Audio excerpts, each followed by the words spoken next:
Les dérapages du deuil, qu'on avait l'habitude d'appeler des deuils pathologiques, n'ont rien de nouveau.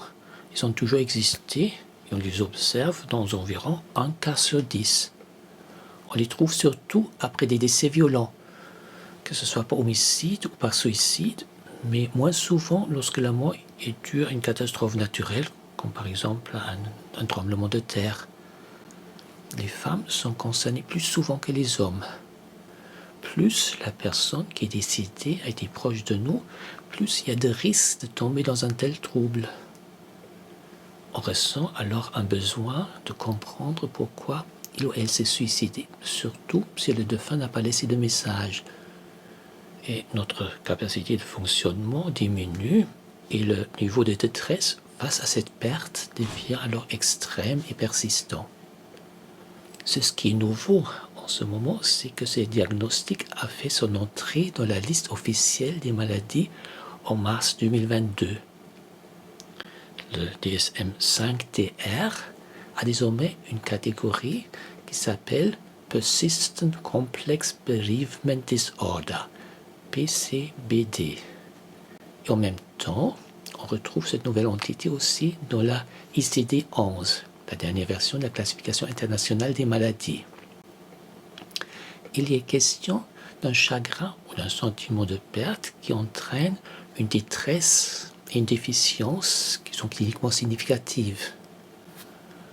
On parle maintenant officiellement d'un chagrin ou d'un deuil prolongé, de trouble du deuil prolongé, TDP. On en parle si quelqu'un présent depuis au moins 6 ou 12 mois, ça dépend, 6 mois dans la ICD-11, 12 mois dans la DSM-5-TR, s'il présente chaque jour soit un désir intense et nostalgique de la personne décédée, soit des préoccupations avec la pensée et le souvenir de la personne décédée. Et en plus, des signes complémentaires comme une perturbation de l'identité, par exemple un sentiment qu'une partie de lui soit morte, un sentiment marqué d'incrédulité à l'égard du décès, un évitement des rappels de la mort de la personne, une douleur émotionnelle intense, par exemple la colère, de l'amertume, du chagrin, une difficulté à réintégrer ses relations et ses activités, par exemple des problèmes à s'engager avec des amis, à poursuivre des intérêts ou à planifier l'avenir, un engourdissement émotionnel, une absence ou réduction marquée de l'expérience émotionnelle, un sentiment que la vie n'a plus de sens ou une solitude intense.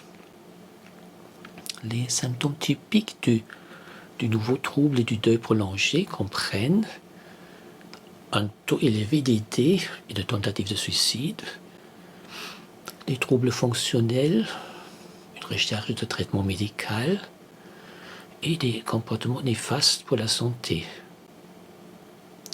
Le trouble du deuil prolongé est également un facteur de risque pour certains troubles somatiques. Comme on a trouvé, c'est une réduction de la qualité de vie, le cancer, un dysfonctionnement d'immunologie, l'hypertension et des événements cardiaques.